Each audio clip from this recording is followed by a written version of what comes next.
Ladies and gentlemen, good morning and welcome to Skyman TV, the tourist man in Black Africa. The talks have collapsed, literally collapsed. Yesterday, Azimio started with what they are calling town hall meetings, then a KAMUKUNJI meeting on 16th, and this, in my view, is the return of the mass action. From the beginning, Kenyans knew that these talks were destined to fail. From the beginning, watu walikuwa wanajua ya kwamba kile ambacho kilikuwa kinafanyika sio jambo ambalo lingeweza kuleta maridhiano. Looking at the grand standing between the government and Azimio, one would tell that these talks were going nowhere.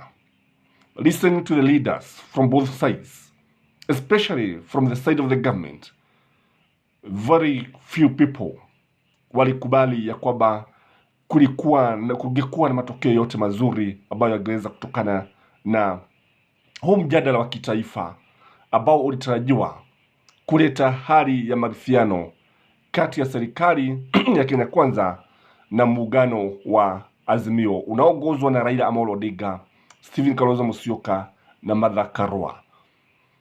Now, what caused all this? How did we find ourselves here in the first place? How would talks collapse and we see America is behind the national dialogue? Ni vipi ambavyo tunaweza kuona mazungumzo yakisabaratika ili tunajua kwamba serikali imekuwa pale. Tumesikia rais akisema kwamba sometimes it's good to listen and maybe agree. He also agreed with Azimio. And now, why would the talks collapse? Because we saw Oparanya calling the return to mass action. Because from all perspectives, mass actions is where the country is headed to. The first reason why these talks collapsed is because they were destined to fail from the beginning. From the beginning, William Samoei Ruto did not mean business. From the beginning, these talks were meant to go nowhere. Kile ambacho walikuwa wakifanya, they were buying time, but they were looking for a way to remove people from the streets. And they did not mean business. William Samoei Ruto knew very well that if people would be removed from the street, if mass action would stop, even for 1 week, things would be a bit different. When we start mkondo wa pili, mambo yatakuwa tofauti. Kwa tangu mwanzoni, indeed, what there was is just the government was trying to save the face, to show that there's kind of leadership, there's some kind of direction. Kwa walikuwa tu wanataka kutuliza kidole ambacho kilikuwa kinauma sana. So they were destined to fail. And something that is destined to happen must happen. And that is why it happened. The second reason why the talks have collapsed is because of hardliners. Hardliners, especially in Mount Kenya. For those of you who have been listening to the deputy president, you see this man does not even want to hear the name of Raila Amolo Odinga being mentioned. He is always against the talks. He doesn't want to see any dialogue. Indeed, on Sunday, he was asking what is there for the government to discuss with Raila Amolo Odinga. And the way he has been belittling Raila Amolo Odinga, alikuwa anauliza Raila ni nani? Tutazungumza naye kama nani? Hayupo katika serikali, si mtu. Kwa kulingana naye, hakuna haja kuongea na Raila Amolo Odinga. What he failed to realize is that Raila Amolo Odinga is an institution. Yeah, it's an institution.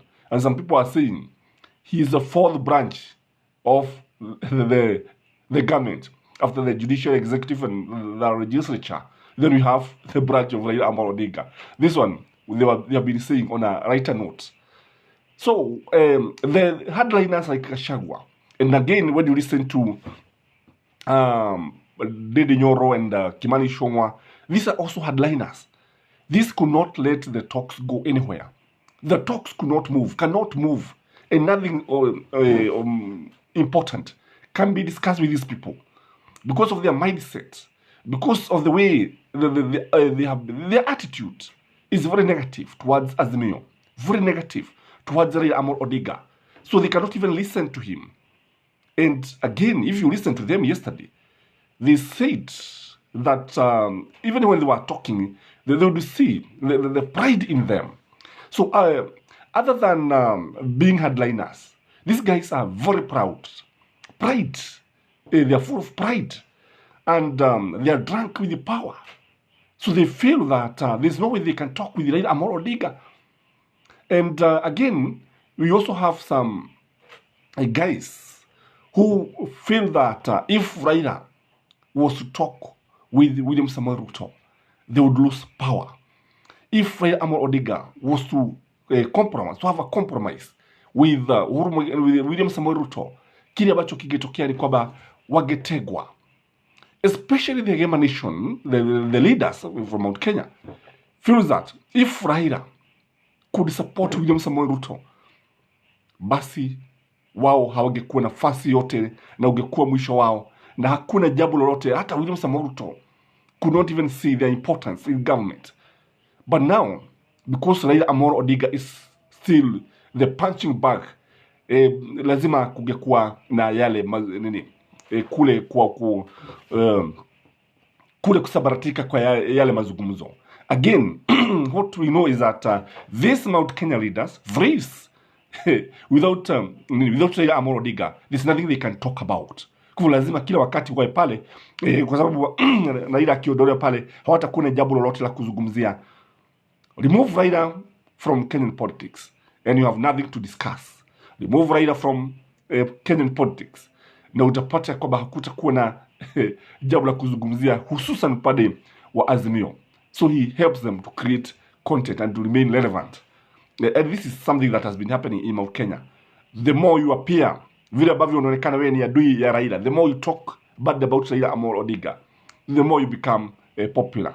And this one is something that was mastered since independence, wakati wa Jaramogi, kutokana na from the oath that they took. And this one is something that has not been going well for the national unity. Again, when you look at the government was dishonest. The government has never been honest. The government, the goodwill has always been lacking the part of the government. Without goodwill, hakuna jambo ambalo linaweza kuendelea. There must be goodwill for any activity, for any political activity to succeed. Whether in America, whether in Kenya, whether in Somalia, you must have the goodwill of the government for any activity to succeed. And now without the goodwill of the president, without the goodwill of the powers that be, for those of you who have been listening to people like Itubi, people like Samson Cherigei, these guys clearly shows that there's no goodwill from the part of the government. On the part of the government, there has never been goodwill. And that is why hata wale watu ambao walichaguliwa in that National Dialogue Committee on the side of Kenya Kwanza, utaona kwamba they are lightweight guys. Though it is said that it was deliberate, though it is said it was a deliberate move by William Samoei Ruto, that hardliners like Ichung'wah and others be removed from the National Dialogue Committee for the dialogue to move forward. The truth of the matter is that the lightweights are supposed to show the Azimio that the government is not taking them seriously after all. The government is not very much concerned. The government is very busy with other activities. That's the message that they have been telling the Azimio. And this is happening simply because there is lack of goodwill. Again, there is fear in the government. Fear of losing power. Because most likely, this National Dialogue Committee is likely to come with far-reaching constitutional amendments. Constitutional amendments will affect statecraft. Constitutional amendments will affect the way power is being distributed. Constitutional amendments will affect almost everything in the sectors of the government. And this is something that the government does not want. You know, power, I've always opined, power is very sweet. And power is very, very attractive. And one of the major reasons why now they don't want any agreement, they don't want anything to be agreed, especially as far as the constitution is concerned, is sharing of power, something like that, although Azimio does not want even to share power. And that is why you see Kenya Kwanza all the time, they've been talking about handshake, which is wrong in my view. So the talks had to collapse. The other reason why the talks had to collapse is because the talks lack international support. Although America is behind the scene, what we know is that what is happening in Kenya is a geopolitical war between the East and the West. When you look at the Western nation, Britain, North America, Canada, and the likes, they are supporting Raila Amolo Odinga. But when you look at China, China is not interested, and Russia is also not very much interested. That means China and Russia are siding with Azimio. And when you have the international community divided among themselves, not agreeing on which direction the talks could move, then you agree with me that the talks were about to collapse. So what is happening in Kenya is that Kenya is turning out to be a ground for a geopolitical war between the East and the West. Na kile ambacho tunaona ni kwamba William Samoei Ruto is leaning heavily towards America and Britain. And immediately he took over power, kile ambacho walifanya ni kwamba ni kupuuza upande wa China. Indeed, he has been demonizing China for giving Kenyans loans. Na unajua sasa sisi disi tuliekea kule kuobaoba, unajua asiye lake hana aibu. Usiangalie kama buzi ana meno wakati ambapo unapewa buzi. Kwa hivyo kile ambacho wanafanya ni kwamba wanalaumu China kwa kutupa mikopo. Why should you blame the lender? You are the one who applied for the loans. And this is because of the geopolitics. Hakuna jambo lingine. Because what is happening is that China has been dominating Africa. Na kile ambacho tunaona ni kwamba there is the race, the struggle, competition for raw materials in Kenya. You know, in Kenya, there are so many minerals, some of them unexploited. And that is why you see the contest. That is why you see the competition between the East and the West. So, when the talks are just supported by one side, that is America, then they are about to collapse. Then they are not about to go far. So the consequences, I believe, will be disastrous. Because when people go back to the street, it means what we used to see is what will happen. Struggle and struggle. People trying to go to storm State House. People trying to go to CBD. And this is happening at a time that the government is crying. This is happening at a time the government is saying that doesn't have money. This one is happening at a time that some civil servants have not been paid their much salary. This is happening at a time that the country doesn't have dollars. This is happening at a time when the cost of living is very high. Because when you listen to Kenya Kwanza doesn't have even a plan to tame the high cost of living. And that is why the ground has become very, very fertile for Azimio. So the fact that the ground was very attractive to Azimio, the fact that the civil servants have not been paid, the fact that the hustlers are complaining, the fact that even border guys, for instance, in Meru, are on the street and have been on the street complaining about police brutality, meant that the talks would easily collapse. And you know, politicians will always take the opportunity. You will always like to utilize all the opportunity that comes. So what is happening is that Azimio now, the ground is very fertile for maandamano. Kwa kile ambacho tunaona ni kwamba when the ground is favoring one side, then you see there will be no commitment. So although Azimio went to the dialogue with an open heart, ingawa waliingia pale wakiwa na moyo mkujufu, moyo wa kujitolea, moyo ambao unaweza kuaminika, the truth of the matter is that the government was not going to the national dialogue with a clean heart. Hawakuwa wakienda pale wakiwa na nia nzuri. So what we can say is that we are back to square one. What we can say is that this country is now on the dogs. This country is not moving in the right direction. I don't know what you think, but if you ask me, we are back to square one. This is Skyman TV, the tallest man, Black Africa. What we do here is to analyze politics the way you cannot find in the mainstream media, even in the newspapers. What we do here is to tell things as they are. And most of the things that we say comes to pass.